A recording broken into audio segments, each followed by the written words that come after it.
देश के प्रधानमंत्री को सुन भी रहे थे, वो ये भी कह रहे थे कि वित्त मंत्री इस बार उम्मीद से अच्छा बजट लेके आ सकती हैं और हम यही कॉन्फिडेंस देश के प्रधानमंत्री का आगे बढ़ाना चाहते हैं। आज मेरे साथ दो मेहमान जुड़ रहे हैं जो थोड़ी देर में जैसे इकोनॉमिक सर्वे टेबल्ड हो जाएगा तो उसके बारे में हम बातचीत करेंगे। गरिमा कपूर है हमारे साथ, उनसे बातचीत होगी और साथ ही पंकज मुरारका है। आप दोनों का बहुत बहुत स्वागत है आज कार्यक्रम में। देखिए, मामला तो बड़ा कॉम्प्लेक्स होता है, आंकड़ों का खेल ऐसा होता है कि कई बार एक आम आदमी समझ नहीं पाता, लेकिन मोटी मोटी रूपरेखा से हमको ये आइडिया है कि हाँ, इस समय भारत की अर्थव्यवस्था अपने सही दिशा की तरफ बढ़ती हुई दिख रही है। मैं इसलिए एक एक करके आपसे वो पॉइंट्स पूछता चलूंगा, बातचीत करता चलूंगा, जब तक वो टेबल्ड नहीं हो जाता, सारी चीज़ें आ नहीं जाती हैं। पंकज जी, पहले तो मैं आपसे बात करूंगा। आज मैं ना इकोनॉमिक सर्वे से ठीक पहले 24 घंटे पहले गीता गोपीनाथन ने एक ट्वीट किया है। उन्होंने ये कहा है कि देश की जो अर्थव्यवस्था है वो विश्व में सबसे तेजी से हमारी अर्थव्यवस्था बढ़ेगी। आपका कुछ आउटलुक है क्या सर जीडीपी पे? तो ये एकदम सही बात है।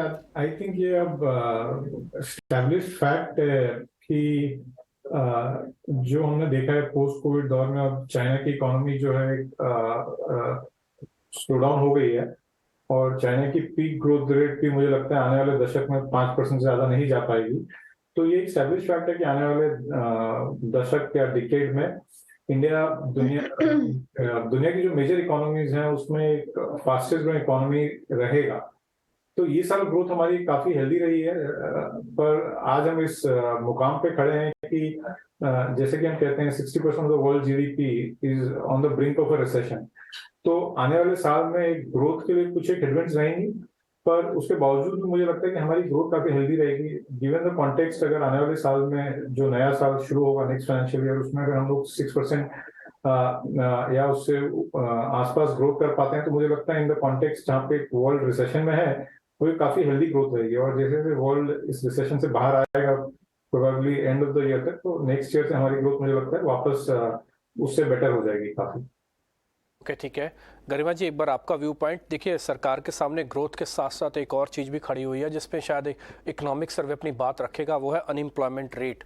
क्योंकि अनएम्प्लॉयमेंट कितनी है और आपको ये बात अच्छे से पता है कि इस बार 9 तो राज्यों में और फिर अगले साल फिर केंद्र के भी चुनाव हैं। तो एक बार आपका आउटलुक मैं जानना चाहता हूँ। इकोनॉमिक सर्वे में जब नंबर आएगा तब आएगा, लेकिन आपको लगता है कि ये नंबर थोड़ा सेटिस्फैक्ट्री होगा और गवर्नमेंट इस पर काफ़ी काम करेगी? देखिए, अनएम्प्लॉयमेंट को लेके काफी चर्चा हो रही है, इस पे भी चर्चा होती है हम जिस तरीके से अनएम्प्लॉयमेंट मेजर करते हैं इस कंट्री में वो सही है कि नहीं। पर एक चीज जानने की बहुत जरूरी है कि पिछले 3 सालों में पर्टिकुलरली कोविड से लेकर जितना अनएम्प्लॉयमेंट पे इम्पैक्ट आया है, लार्जली वो आया है इस बेसिकली सर्विस सेक्टर को लेकर। अब अगर वो पॉइंट को अगर मैं देखूं 3 साल को कंपेयर करूं तो service economy is back on it's foot. That means जो भी नॉक ऑन इम्पैक्ट था कोविड का वो जाता हुआ दिख रहा है। तो बेसिकली जो अनएम्प्लॉयमेंट जो कोविड रिलेटेड था it's slightly petering out. The next context है कि इंडिया की एम्प्लॉयमेंट कैसे बढ़ाई जाए, लेबर पार्टिसिपेशन कैसे बढ़ाया जाए, उसको लेकर आई थिंक मोस्ट इम्पॉर्टेंट है दो फैक्टर्स को देखना। क्या PLI and China plus one या मैन्युफैक्चरिंग पे कितना फोकस है और सेकंड इंफ्रास्ट्रक्चर पे कितना फोकस है। No sector can be more job creating than this. तो पिछले अगर 10 साल का डेटा देखें तो जनरली इंडिया का जो ग्रोथ रहा है is not been as employment generating, largely because there was a growth was suboptimal. जैसे जैसे ग्रोथ ऑप्टिमल की तरफ आ रहा है, पोटेंशियल की तरफ आ रहा है, सर्विस इकोनॉमी रिवाइव हो गई है from what it was post COVID, और manufacturing PLI China plus one infrastructure पे फोकस आ रहा है। इन तीन चार चीजों को देखें तो मुझे लगता है आने वाले 1-2-3 सालों में हमको एम्प्लॉयमेंट के आंकड़े एटलीस्ट कंपेयर टू लास्ट 3-4 साल उसके कंपैरिजन में 100% बेहतर दिखेंगे। बेहतर दिखेंगे। हम एक्सपेक्ट भी करते हैं कि कम से कम 1 से 1.5% का कट इस बार जब टेबल्ड होगा तो पता लग जाएगा कि हाँ, कितना कट हमको अनएम्प्लॉयमेंट की रेट पे आते हुए दिख रहा है। पंकज जी, मैं आपके पास वापस लौट रहा हूँ। एक सरकार ने एक चीज़ तो बिल्कुल साफ कर दी है, और वो इस बार ना कई बार प्राइवेट पार्टिसिपेशन को भी थोड़ा शर्म से आती है जब गवर्नमेंट अपना कैपेक्स उनके सामने रख देती है। ऑल्दो गवर्नमेंट का कैपेक्स हमेशा ही ज़्यादा होगा, बट हाँ, फिर भी इस बार कैपेक्स के फ्रंट पे आपको लगता है कि इस बार का इकोनॉमिक सर्वे जो होगा वो तो खैर अच्छा होगा ही होगा, आगे की गाइडेंस, आगे का रोड मैप और गवर्नमेंट की बिना ट्रेजरी को लॉस किए हुए डिसइन्वेस्टमेंट से पैसा आएगा और एक कैपेक्स में जाएगा, ये मैं ठीक बोल रहा हूँ सर? बिल्कुल, मुझे लगता है कि गवर्नमेंट इस चीज को समझती है काफी, कि अगर हमें हमारी लॉन्ग टर्म ग्रोथ एक्सेलरेट करनी है या हमें बढ़ानी है, हमारी जो ग्रोथ की जो रेट ऑफ ग्रोथ है, तो हमें इकोनॉमी में इन्वेस्टमेंट करना होगा, और एक जो इन्वेस्टमेंट लेड ग्रोथ है वही एक long term driver of growth है।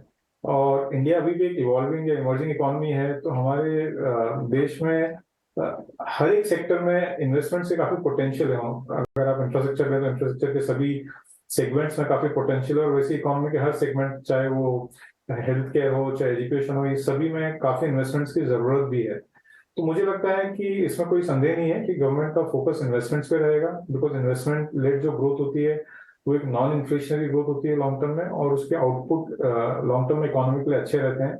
और मैं ये निश्चित तौर पर मान के चल रहा हूँ कि जब कल finance minister, honourable finance minister budget present करेंगे, तो उसमें गवर्नमेंट इन्वेस्टमेंट्स में डबल डिजिट नॉमिनल ग्रोथ निश्चित तौर पे होगी। है।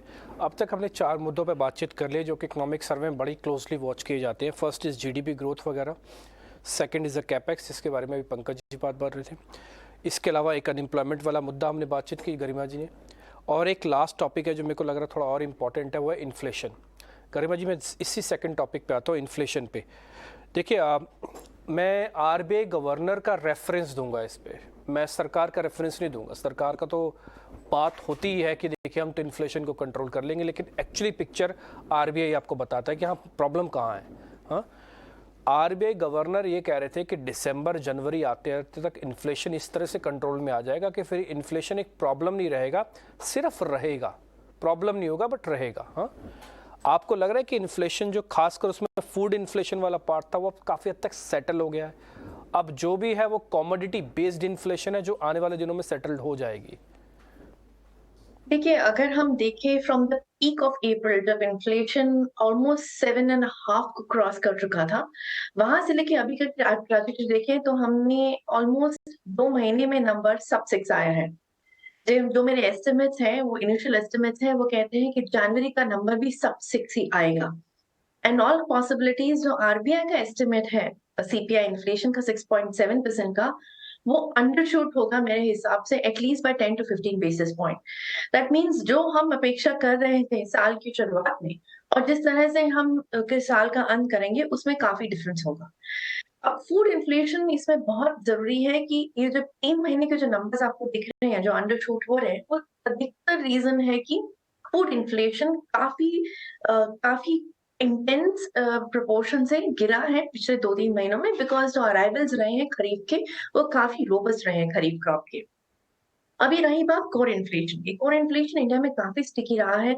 इनफैक्ट 570 से 6% की ओर, कई बार 6% के ऊपर भी जाता रहा। आरबीआई का फोकस कोर इन्फ्लेशन पे वापस आ रहा है। कोर इन्फ्लेशन जो कंपोनेंट है वो लैग से इम्पैक्ट करता है। जैसे कमोडिटी प्राइसेस अभी करेक्ट हुए हैं, उसका इम्पैक्ट कोर इन्फ्लेशन पे आते हुए दिखेगा ऑलमोस्ट 2 से 3 क्वार्टर के बाद। लाइकवाइज कंजम्पशन की अगर हम बात करें, फ्रॉम अगर आपका pent up demand which was actually the driving force पिछले 3 क्वार्टर से, which was giving a significant amount of, I should say, pricing power manufacturers को मिल रही थी, वो भी हमारे अभी पीछे आ गई है। सेफ टू अज्यूम कि जितने पेस से प्राइस हाइक्स हुए थे पिछले 3 या 4 क्वार्टर्स में, अगले 3 या 4 क्वार्टर्स में हमको नहीं दिखते। In fact in some commodities, particularly FMCG related, आपको प्राइस कट्स भी दिखेंगे इन अबाउट क्वार्टर और सो। तो इट्स सेफ टू अज्यूम कि जो बहुत सिग्निफिकेंट रिस्क था at least last current financial year में फॉर द फर्स्ट 2 क्वार्टर्स, वो रिस्क अभी डिसिपेट हो रहा है। अगले साल में अगर मैं नंबर्स देखूं तो 5 से 5.5% तक ब्रॉडली आपको हेडलाइन इन्फ्लेशन रहेगा, which is also in sync with India's long term trajectory. तो आपका नॉमिनल जीडीपी 10 से 11% के बीच में आना चाहिए, with about 6% growth, 5.5-6% growth and 5 to 5.5% inflation. तो कहा जा सकता है कि इन्फ्लेशन का जो सिग्निफिकेंट वेरी था, सर्टेनली वो हम पीछे छोड़ चुके हैं। आने वाले साल में इन्फ्लेशन रहेगा अबव 4% जो आरबीआई का मिड पॉइंट रेंज है, बट बिलो 6% जो आरबीआई का टॉलरेंस बैंड है। ठीक है, टॉलरेंस बैंड के नीचे बट अबव 4% ऊपर होगा। और हम ये एक्सपेक्ट भी करते हैं जो रियल जीडीपी होगा वो कम से कम 7% होगा। नॉमिनल जीडीपी करीब 11% के आसपास आएगा, उसमें एडजस्टमेंट्स हैं। और साथ ही हम ये भी एक्सपेक्ट करते हैं कि आगे चल के गवर्नमेंट कुछ पॉलिसी पे भी इम्पॉर्टेंट बात अपनी रखेंगी।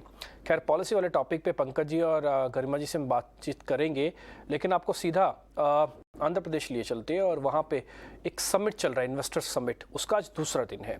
आइए एक बार वहीं चलते हैं पहले। Airports as well. And we're also constructing 3 industrial corridors with the help of central government, of course. Out of 11 industrial corridors which are coming up in this country, 3 of them are coming up in our state, which would speak volumes about the kind of development, the kind of connectivity the state would offer to the industrial community.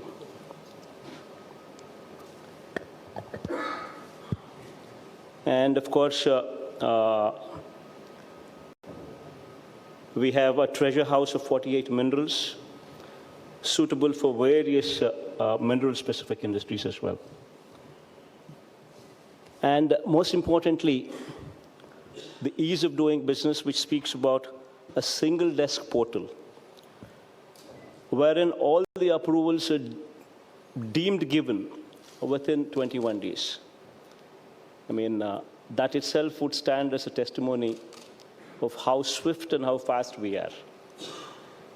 And you have a lot of industrial clusters, electronic and manufacturing clusters. We have, in that arena, we have 4 clusters. Toy clusters, we have 2 of them in that arena. Food processing clusters, we have 2 of them in that arena. Textile parks, we have 10 in that arena. Cement clusters, we have 2 in that arena. Medical devices, manufacturing cluster, we have 1 in that arena. Pharma clusters, automobile clusters, all these are also automobile clusters. We have 4, pharma clusters, we have 2. All these are also readily available along with plug and play model as well. So here I am to invite you to Visakhapatnam, which is going to be our capital in the days to come. I myself would also be shifting over to Visakhapatnam in the months to come as well. And we are organizing this global summit, investor summit in Visakhapatnam on March 3rd and 4th. And I take this opportunity to personally invite all of you to this summit. तो आंध्रा के आप CM को देख पा रहे थे, mister Reddy, वो कह रहे हैं कि विशाखापट्टनम एक नया डेस्टिनेशन बनने जा रहा है। वो खुद भी कह रहे हैं कि कुछ दिनों के लिए वो विशाखापट्टनम पे ही रहेंगे और उनकी उम्मीद है कि आगे चल के ये इन्वेस्टर समिट जो है बहुत बहुत फ़ायदेमंद होगा इस पर्टिकुलर राज्य के लिए। ये उनके सीएम इन्वेस्टर समिट में अपने बयान रख रहे हैं। खैर, हम आगे बढ़ते हैं क्योंकि हमने 4 टॉपिक कवर कर लिए। इकोनॉमिक सर्वे थोड़ी ही देर में टेबल्ड हो जाएगा। हमारी जानकारी के मुताबिक करीब 12:50 के आसपास जब लोकसभा की कार्रवाई होगी तब वित्त मंत्री उसको टेबल्ड कर देंगी और उसके बाद वो सारी चीज़ें यानी कि जो जानकारी हैं वो पब्लिक डोमेन में आ जाएंगी। जीडीपी, कैपेक्स, अनएम्प्लॉयमेंट, इन्फ्लेशन को लेकर तो बात हुई। पंकज जी, एक और बड़ी चीज़ है जो आज ना जब देश की राष्ट्रपति, महामहिम राष्ट्रपति जी बोल रही थी तो उन्होंने एक वर्ड का इस्तेमाल किया, पॉलिसी पैरालिसिस। वो कह रहे थे कि जो पॉलिसी पैरालिसिस है वो अब देश में नहीं है, अब फैसले तत्काल प्रभाव से लिए जाते हैं, बड़े चाहे छोटे कैसे भी हों। मेरे को ना सिर्फ आपसे ये पता करना है कि गवर्नमेंट की कौन सी ऐसी पॉलिसी है या पॉलिसी फ्रेमवर्क को जो आपका बहुत एक्साइटिंग लगती है और लगता है कि ये बहुत अच्छी है और इसका काम आगे बढ़ाएगी सरकार और बहुत तेज़ी से बढ़ाएगी। ये मनरेगा का नाम मत लीजिएगा क्योंकि वो तो फ्लैगशिप है ही। नहीं, अगर हम एनालिसिस कर रहे हैं तो देखिए, गवर्नमेंट ने लास्ट 5-6 साल में काफी रिफॉर्म्स किए। 2018 में एक फेज था जब एक साथ गवर्नमेंट ने 3-4 काफी स्ट्रक्चरल रिफॉर्म्स किए थे, जो कि फिर जीएसटी था, एक रियल एस्टेट बिल आया था, फिर एक बैंकरप्सी बिल आया था और इसकी वजह से इकोनॉमी में काफी बदलाव आया है। और अच्छी बात यह है कि उन रिफॉर्म्स का हम शॉर्ट टर्म जो पेन या डिस्ट्रक्टिव इम्पैक्ट होता है वो अब हम डाइजेस्ट कर चुके हैं और यहाँ से वो रिफॉर्म्स के we started reaping the fruits जो हम कहते हैं, उनका बेनिफिट हमें मिलना शुरू हुआ है।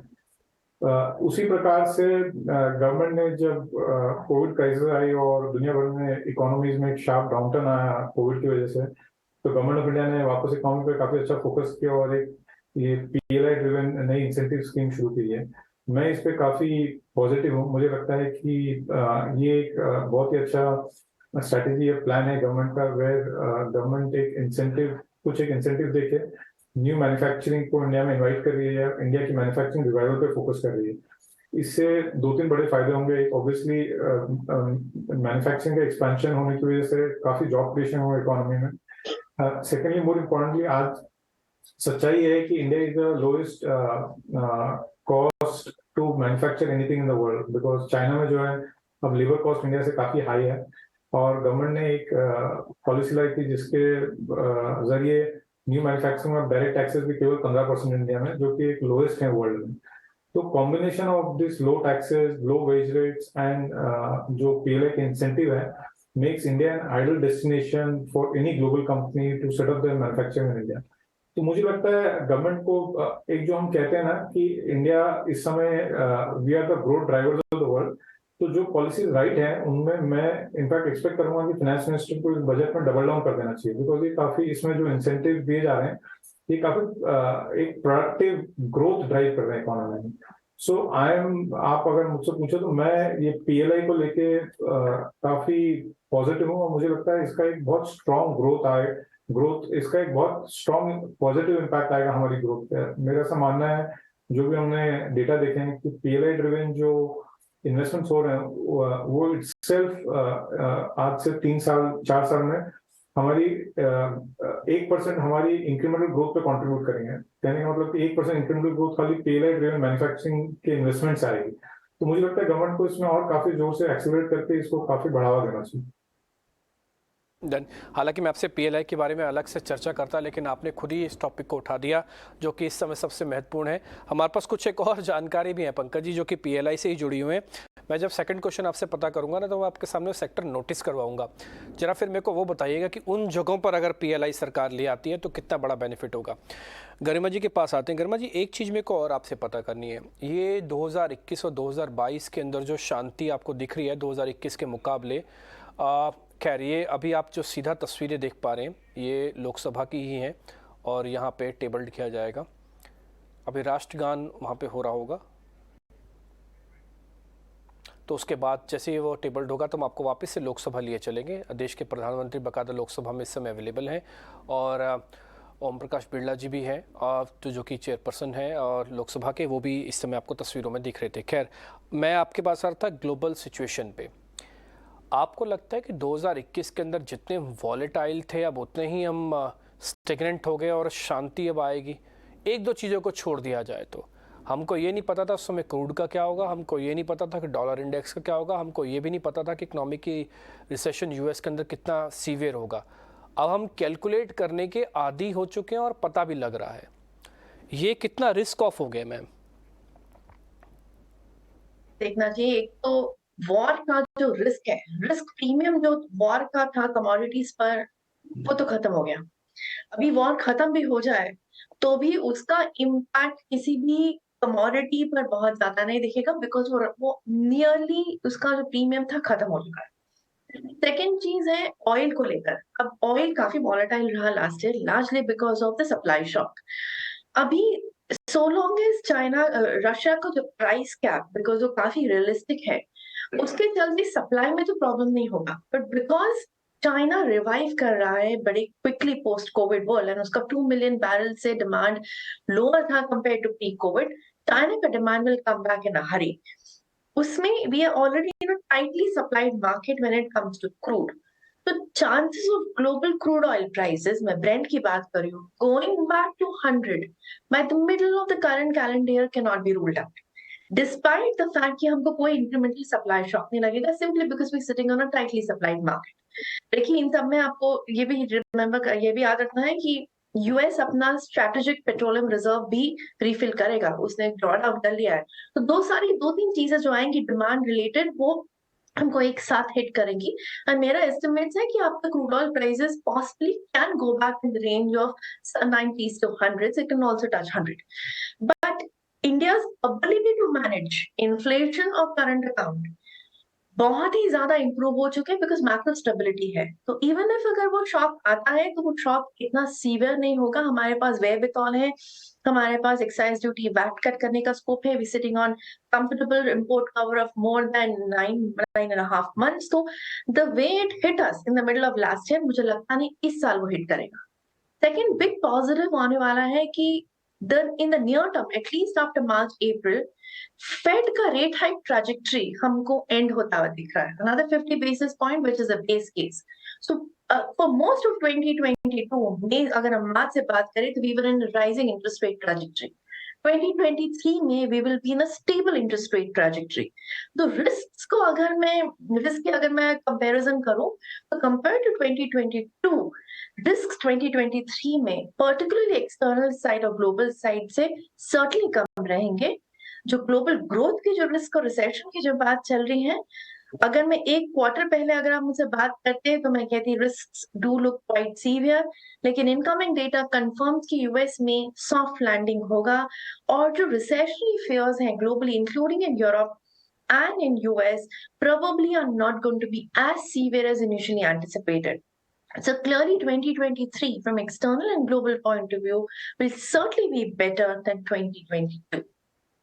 ये तो क्या हम भी एक्सपेक्ट कर रहे हैं और आपसे हमको सुन के थोड़ा और हमारा कॉन्फिडेंस बढ़ गया कि yes we are on the right direction के। हम जो कैलकुलेशंस कर रहे हैं उसमें गरिमा के भी ऑडिट हो चुका है, वो भी यही कह रही हैं कि हाँ ठीक है, अब जो पीछे ग्यास हो गया, अब आगे जो होने वाला वो ज़्यादा बेहतर होगा।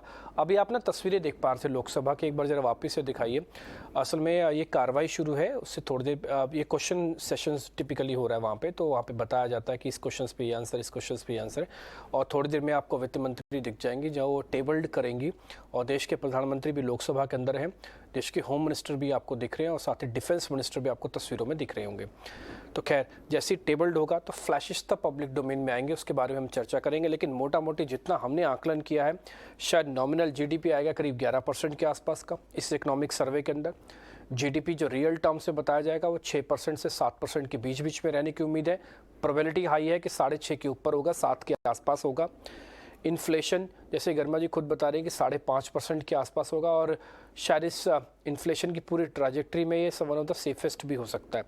दूसरा, पॉलिसी को लेकर पीएलआई इस बार के बजट में बहुत इंपॉर्टेंट होगा, जो अभी थोड़ी देर पहले पंकज जी भी बात कर रहे थे।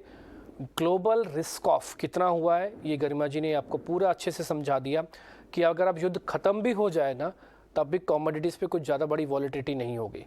ये सारे पॉइंट हम एक एक करके आपके सामने इसलिए चर्चा कर रहे हैं क्योंकि कल जब आप बजट के सामने रहें तो आपको हर चीज़ का थोड़ा आइडिया हो, इसलिए 48 घंटे बड़े इंपॉर्टेंट होते हैं। जैसे मैंने आपसे पहले भी कहा कि 24 घंटे बाद आप देश का रोड मैप देखेंगे, 24 घंटे पहले यानी कि आज इकोनॉमिक सर्वे वाले दिन हम कहाँ तक पहुँचे हैं इसका रोड मैप आपको दिख जाता है। गरिमा जी, एक चीज़ मेरे को आपसे और पता करनी है, मैं उसके पास आऊँगा आपसे पता करने के लिए, लेकिन मैं पहले पीएलआई वाली चीज़ पे जाना चाहता हूँ। पंकज जी, इस बार हमको पता लगा है कि सरकार बैटरी को लेकर एक पीएलआई स्कीम लेके आ सकती है बैटरी मैन्युफैक्चरर्स के लिए। इस बार सरकार जो एनर्जी से जुड़े हुए सेगमेंट्स हैं उनके लिए कुछ पीएलआई वगैरह लेके आ सकती है। इस बार सरकार बहुत बड़े पैमाने पर तो नहीं बट छोटे पैमाने पर जो एग्रीकल्चर इक्विपमेंट्स हैं उसको लेकर सरकार थोड़ा पीएमआई लेके आ सकती है, क्योंकि आपको पता है 24 का बजट है। तो ये निर्मला सीतारमण जी आप देख पा रहे हैं वित्त मंत्री तो टेबल्ड कर रही हैं, तो जैसे ही ये बात रखेंगी उसके बाद आपको सारे फ्लैशेस आने फटाफट से शुरू हो जाएंगे। 22-23 statistical appendix. Item number 4 Shri Pankaj Chaudhary ji. अध्यक्ष महोदय, मैं संविधान के अनुच्छेद 151(1) के अधीन निम्नलिखित पत्रों की एक प्रति अंग्रेजी तथा हिंदी संस्करण आपकी अनुमति से सदन के पटल पर रखता हूं। पहला, वर्ष 2021-22 के लिए वित्त लेखे संघ सरकार। दूसरा, वर्ष 21-22 के लिए विनियोग लेखे सिविल संघ सरकार। सभा की कार्रवाई कल बुधवार दिनांक 1 फरवरी 2023 को प्रातः 11 बजे तक के लिए स्थगित की जाती है। तो कल आपके सामने आम बजट होगा, ये टेबल्ड होना था, इसलिए अभी सदन को एडजर्न कर दिया गया है, कार्रवाई को स्थगित कर दिया गया है, लेकिन वो टेबल्ड कर दिया गया है। तो अभी सारी फ्लैशेज एक एक करके आपकी स्क्रीन पर आती जाएंगी, आप इसमें देखते रहिएगा। जो नीचे जो टिकर है उस पर हम आपको सारी जानकारी देते रहेंगे। मैं सर PLI के बारे में चर्चा कर रहा था पंकज जी आपसे। Agriculture, energy, battery, particularly 3-4 segment है जो सरकार PLI में और जोड़ेगी। कितना फ़र्क पड़ेगा सर इससे? और मुझे लगता है ये काफी प्रोग्रेसिव स्टेप है। देखिए, क्लीन एनर्जी जो है आने वाले दशक की एक बहुत बड़ी थीम है। जिस भी देश को, इकोनॉमी को ग्रो होना है, उसको क्लीन एनर्जी में इन्वेस्ट करना होगा, बिकॉज हम सब समझते हैं क्लाइमेट चेंजेस के क्या रिपरकशंस हैं लॉन्ग टर्म, और एक फॉसिल फ्यूल के जो एडवर्स इम्पैक्ट्स हैं ग्लोबल इकोनॉमी पे। तो ये जो आपने बताया कि गवर्नमेंट क्लीन एनर्जी के लिए PLI लाएगी, ये एक हमारी क्लीन एनर्जी का जो मैन्युफैक्चरिंग इकोसिस्टम जो देश में स्टैब्लिश करना है उसको एक काफी गति देगा, और ये बहुत जरूरी है। साथ ही ये भी जरूरी है कि ये सब जो न्यू इमर्जिंग टेक्नोलॉजी है, इसमें इंडिया एक ग्लोबल लीडर के रूप में उभर के आया है, और इसलिए हमें इसमें पीछे नहीं रहना है। और इसके लिए गवर्नमेंट का जो भी इंसेंटिव रहेगा ये बहुत इंपॉर्टेंट है। लाइकवाइज आप समझ सकते हैं कि ग्लोबली डायरेक्शन में ऑटोमोबाइल सेक्टर जो है, ट्रांसपोर्टेशन सेक्टर है, वो क्लीन एनर्जी की तरफ, इलेक्ट्रिक व्हीकल्स की तरफ जा रहा है, और उसका भी मैन्युफैक्चरिंग इकोसिस्टम हमें स्टैब्लिश करना है। तो बैटरी उसमें एक बहुत ही की कंपोनेंट है, जिसके लिए हमें मैन्युफैक्चरिंग बेस इंडिया में स्टैब्लिश करना होगा, ताकि हम उसमें पीछे नहीं रह जाएं बाकी एडवांस इकोनॉमी से। सो ये दोनों चीज में जो PLI है वो काफी महत्वपूर्ण रहेगा। एक इन दोनों सेक्टर के मैन्युफैक्चरिंग इकोसिस्टम को इंडिया में स्टैब्लिश करने के लिए, उसको एक मोमेंटम देने के लिए। एंड लाइकवाइज जैसे आपने बताया, एग्रीकल्चर सेक्टर या ट्रैक्टर्स या एग्रीकल्चर मशीनरी में अगर गवर्नमेंट कुछ इंसेंटिव देती है फिर तो ये भी एक अच्छी चीज है। बिकॉज सच्चाई ये है, आज के समय आप समझिए कि वी कैन मेक, जो आज से 25 साल पहले चाइना था, we can be factory to the world, because today we are the lowest cost place in the world to manufacture. So जितना मतलब मेरा तो ये मानना रहेगा कि गवर्नमेंट को काफी एग्रेसिवली इसमें इंसेंटिवाइज देके ज्यादा से ज्यादा मैन्युफैक्चरिंग को, ग्लोबल मैन्युफैक्चरिंग को इंडिया में अट्रैक्ट करना चाहिए, बिकॉज उसके लॉन्ग टर्म पे ऑफ जो है इकोनॉमी के लिए काफी अच्छे हैं।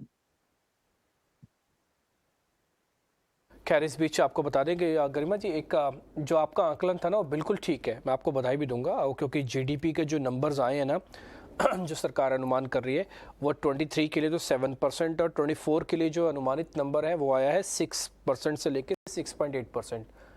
ये हमारा एक्सपेक्टेशन भी था। तो जो नॉमिनल GDP है FY24 के लिए वो ऑलमोस्ट 11% है, जो हम एक्सपेक्ट भी कर रहे थे कि वो 10% से ऊपर होगी।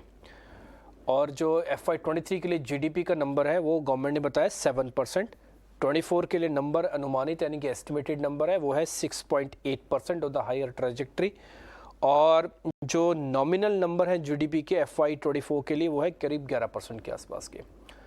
तो कुल मिला के ये अभी तक तो GDP को लेकर नंबर्स हैं। अभी कुछ और नंबर इन्फ्लेशन को लेकर, रियल ग्रोथ को लेकर, वो सब आपके सामने आएगा।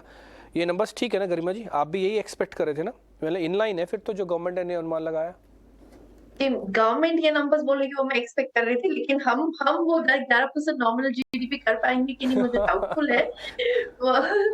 मेरा नंबर है 10 से 10.5% का नंबर थोड़ा रियलिस्टिक रहेगा। जिस तरह, बिकॉज देखिए अगर WPI इन्फ्लेशन अगर काफी जोरों से डेसेलेरेट होता है तो WPI का इम्पैक्ट डिफ्लेटर पे ज्यादा रहता है। तो अगर आपका 6-6.5% का ग्रोथ है तो उसमें आपको 5.5% का डिफ्लेटर मिलना थोड़ा मुश्किल है। तो मेरे ख्याल से 11% ऑल्दो गवर्नमेंट के लिए रियलिस्टिक लगता है, मुझे टैड बिट हाई लगता है। मेरे नंबर्स में मैं 10% से वर्कआउट कर रही हूँ। एंड जिस तरीके से ग्लोबल सिचुएशन रहेगी उसमें अगर हम 6% भी रियल GDP ग्रोथ कर ले तो I think it will be a good enough growth. Karma ji, एक ना बड़ा ही कंट्रोवर्शियल टॉपिक है, मैं टॉपिक तो नहीं बोलूँगा बट मैं बोलूँगा बड़ा ही इंटरेस्टिंग सा डाटा है, वो होता है CAD का, करंट अकाउंट डेफिसिट का। आपकी कुछ कैलकुलेशन है कि CAD कितना आएगा, करंट अकाउंट डेफिसिट कितना आ सकता है? ये बजट में भी नोटिस होता है, इकोनॉमिक सर्वे में भी नोटिस होता है, और थोड़ी देर में शायद ये पॉइंट आ भी जाएगा आपकी स्क्रीन पर। देखिए, जब हमने 23 का नंबर कैलकुलेट करना शुरू किया था मिडिल ऑफ द ईयर में, तब वो नंबर बहुत ही ज्यादा अगले लग रहा था। एट पॉइंट इन टाइम जब almost everything was not working working in tandem, it was almost in the range of upwards of close to 4%. But because global commodity prices correct हुई हैं, इंडिया का सर्विसेज एक्सपोर्ट काफी robust रहा है and particularly IT related export growth काफी good रहा है। उसके चलते FY23 का जो मेरा नंबर है वो करंट अकाउंट डेफिसिट का 3.4% है with a slight downside bias, and FY24 का assuming oil remains in the range of 990 barrels a dollar, मेरे को लगता है we can still be able to manage at a 3% of current account deficit, which is in line with what is considered to be manageable in the macroeconomic framework. हालांकि government ने भी बोला है कि उसको लेकर उसको चिंता है। इकोनॉमिक सर्वे में जो इकोनॉमिस्ट इसको कैलकुलेट करते हैं वो ये बता रहे हैं कि आपको करंट अकाउंट डेफिसिट पे काफ़ी काम करना होगा, और अगर ये काम नहीं करेंगे तो एक ट्रबुलेंस, एक प्रॉब्लम आ सकती है इकोनॉमी के अंदर। तो जो आपके भी रीडिंग है कि आप बता रहे थे कि जब आपने नंबर देखे पहली बार करंट अकाउंट डेफिसिट्स के तो आपको भी लगा कि ये गंभीर नंबर है। हम होप तो करते हैं कि जो कमोडिटी के प्राइसेस थोड़े नीचे आएंगे तो करंट अकाउंट डेफिसिट कम हो जाएगा, क्योंकि हम इम्पोर्ट ड्रिवन इकोनॉमी है, आज भी हमारा एक्सपोर्ट से ज़्यादा इम्पोर्ट है। पंकज जी, एक छोटा सा पॉइंट मेरे को आपसे और पता करना है। गवर्नमेंट ने इकोनॉमिक सर्वे में ये पॉइंट भी रख रही है, जो इकोनॉमिस्ट है वो ये कह रहे हैं कि आगे चल के ना एक्सपोर्ट्स को लेकर थोड़ा चैलेंज होगा। ये चैलेंज कितना वाइबल है? हालांकि गवर्नमेंट की सारी पॉलिसीज एक्सपोर्ट्स ओरिएंटेड हैं अब, कि चाहिए बढ़ाएं, इसको बढ़ाएं, किसी तरह से हमारा ट्रेड डेफिसिट कम होता जाए। आप बिल्कुल सही कह रहे हैं, पर हमें ये एक चीज समझनी होगी कि ये जो गवर्नमेंट इनिशिएटिव ले रही है इनको थोड़ा समय देना होगा इनके रिजल्ट्स एक्सपीरियंस करने के लिए। तो जो ये PLI ड्रिवन मैन्युफैक्चरिंग हो रही है और ये मैन्युफैक्चरिंग एक्सपोर्ट्स के रिवाइवल पे हमारा फोकस हो रहा है। एक जो China+1 ग्लोबल एक थीम चल रही है जहाँ पे सब ग्लोबल कंपनीज को चाइना अपना मैन्युफैक्चरिंग डिपेंडेंस चाइना पे कम करना है, और काफी कुछ कंपनियां उसमें से इंडिया मूव कर रही हैं। पर इन सब के रिजल्ट्स आने में कुछ समय लगेंगे, पर निश्चित तौर पे ये आएंगे। तो एक शॉर्ट टर्म में जो हमें लग रहा है कि हमारे एक्सपोर्ट्स के चैलेंज है, बिकॉज एक कोविड के बाद जो ग्लोबल रिकवरी हुई थी उसकी वजह से हमारे एक्सपोर्ट में बड़ी शार्प बाउंस आया था। आप उससे पहले देखें तो 7 साल तक हमारे एक्सपोर्ट्स ऑलमोस्ट स्टैग्नेंट थे, $300 बिलियन के आसपास। एक हमने उसमें शार्प स्पाइक देखा आफ्टर कोविड, पर एक बार अब एक नई लेवल पे जाके हमारे एक्सपोर्ट्स जो है स्टेबलाइज हो गए हैं। और थोड़ी सी हेडविंड ये भी है कि इस साल जो है हम एक ऐसे एनवायरनमेंट में है जहाँ पे ग्लोबल ग्रोथ स्लो हो रही है, तो डिमांड हेडविंड भी है थोड़ी दुनिया में, क्योंकि इन अ स्लोइंग वर्ल्ड हमें हमारे एक्सपोर्ट्स ग्रो करना, जहाँ पे डिमांड स्लो डाउन है ग्लोबल, वहाँ थोड़ी सी वो हेडविंड या चैलेंज रहता है। तो मुझे लगता है ये नियर टर्म चैलेंज है आने वाले एक साल के लिए। बट मैं PLI ड्रिवन मैन्युफैक्चरिंग और China+1 की वजह से जो इंडिया में न्यू मैन्युफैक्चरिंग सेटअप हो रही है, इन सबको लेके मीडियम टर्म में काफी ऑप्टिमिस्टिक हूँ। तो मुझे लगता है इन सब की वजह से हमारे मीडियम टर्म में एक्सपोर्ट्स में अच्छी ग्रोथ आएगी। ठीक है, कुछ पॉइंट्स और भी आ रहे हैं जो मैं आपको फटाक से नोटिस करा देता हूँ। उसके बाद हालांकि गरिमा जी आपको जाना है, मेरे को मालूम है, और आपसे आपको मैं फ्री भी कर रहा हूँ बट मैं एक बस छोटा सा पॉइंट आपसे लेना चाहता था, वो रुपी को लेकर है। क्योंकि अब फॉरेक्स देखिए, आपको पता ही है कि भारत में एक बड़ी क्लोजली वॉच किया जाता है, क्योंकि जब आप ट्रेड करते हैं तो फॉरेक्स की इम्पोर्टेंस है। ये कैड और घटता हुआ एक्सपोर्ट या फॉरेक्स रिजर्व, ये रुपी पे अभी आपको लगता है कि प्रेशर बनाए रखेंगे? क्योंकि इकोनॉमिक सर्वे में ये कहा गया है कि कैड और फॉरेक्स और इंपोर्ट बिल अगर आपका बढ़ गया तो फिर आपको रुपए में संभालना होगा। देखिए, इसको दो तरीके से देखा जा सकता है। 2022 में आए करंट फाइनेंशियल ईयर में हमको रुपी का impact significantly global monetary tightening से आया था। Of course current account deficit was a fall out of high inflation and war. लेकिन अगर इससे आगे अगर मैं आउटलुक देखूं फॉर डॉलर इंडेक्स, एक पॉइंट था जब dollar index was hovering in the range of 107, 108 with the risk of even splashing and consistently remaining above 110. अब आज के डेट में dollar index is range of 102, 103। हमें नियर टर्म क्लियर विजिबिलिटी है कि फेड का रेट हाइक ट्रैजेक्टरी कब end होगा। एट द सेम टाइम हमको विजिबिलिटी है कि there is not going to be any, at least for now, unusual event that can be factored in. तो इसके चलते अगर commodity prices elevated रहते हैं पर and let's say कि exports भी slow down रहेगा, which will be because global economy slow down कर रही है, उसके against हमको एक benign interest rate environment and a benign dollar index environment का हमको अप्रोच मिलेगा। सेकेंड देखिए, बहुत चर्चा हो रही है कि जापान में yield कर्व कंट्रोल का क्या डिसीजन वो अगर डिसकंटिन्यू करेंगे, अगर yield curve control decision discontinue होता है, उसका ramification across the currency markets पर आएगा, पर्टिकुलरली डॉलर की मूवमेंट्स पर भी। तो उसके चलते हो सकता है उसका नॉक ऑन बेनिफिट इंडिया को मिले। एंड बिकॉज चाइना रिवाइव कर रहा है in terms of post Covid, China का युआन मूवमेंट का सिंपैथेटिक इम्पैक्ट ईएम करेंसीज और आईएनआर पर भी रहता है। तो इसके चलते मैं कह सकती हूँ although there are risks, there are some benefits and positives and tailwinds also जो मुझे दिख रहे हैं, जिसके चलते बहुत ज्यादा सीवियर डेप्रिसिएशन नहीं है। इनफैक्ट मैं मॉडेस्ट डेप्रिसिएशन कहूंगी which is quite likely as we enter the exponential. Garima ji बहुत बहुत शुक्रिया, थैंक यू वेरी मच आपका आज समय देने के लिए। पंकज जी आपका भी बहुत बहुत शुक्रिया, थैंक यू वेरी मच। आप दोनों से बातचीत करके बहुत अच्छा लगा, और कहने को तो ये सिर्फ नंबर्स का है, लेकिन जो नंबर्स के पीछे का पूरा जिस था वो आपने बहुत अच्छे से हमको समझाया। बहुत शुक्रिया आप दोनों का आज कार्यक्रम में जुड़ने के लिए। कुल मिला के बात अभी तक जो इकोनॉमिक सर्वे में टेबल्ड हुई है, सारे पॉइंट्स चलते रहेंगे, लेकिन जीडीपी जो ग्रोथ है वो करीब 6.5 से 7% होगी, और नॉमिनल ग्रोथ करीब 11% की ये एक्सपेक्टेड है। और दूसरा, गवर्नमेंट ये कह रही है कि रुपये पे प्रेशर बना रहेगा, कोई करंट अकाउंट डेफिसिट भी आपका थोड़ा ज़्यादा है, इसको कंट्रोल करने की ज़रूरत है। गवर्नमेंट कंजम्पशन को लेकर काफ़ी बुलिश है, उनका कहना है कि जो डोमेस्टिक कंजम्पशन है वो काफ़ी स्ट्रॉन्ग है। गवर्नमेंट का कमोडिटीज़ को लेकर भी एक व्यू पॉइंट है, वो कह रहे हैं कि अभी इन्फ्लेटेड रहेगा, ऐसा नहीं है कि पूरा मामला एकदम से ठीक हो गया। गवर्नमेंट को थोड़ा इंपोर्ट और एक्सपोर्ट बिल पे थोड़ी चिंता है, क्योंकि जो बिलिंग है वो इंपोर्ट की बढ़ सकती है, क्योंकि अब आपका एक्सपोर्ट्स पे बहुत चैलेंजेस हैं, क्योंकि चाइना की रीओपनिंग हो रही है। और साथ ही साथ गवर्नमेंट का ये कहना है कि आगे चल के जो कंजम्पशन है, इन्फ्लेशन है माफ़ कीजिए, वो तो धीरे धीरे करके कंट्रोल होती हुई दिख रही है। कुल मिला के मोटी मोटी बात अब ये है, और बातें हम सारी आपके सामने नीचे टिकर पर रखते चलेंगे। फिलहाल इस कार्यक्रम से इतना ही, नमस्कार।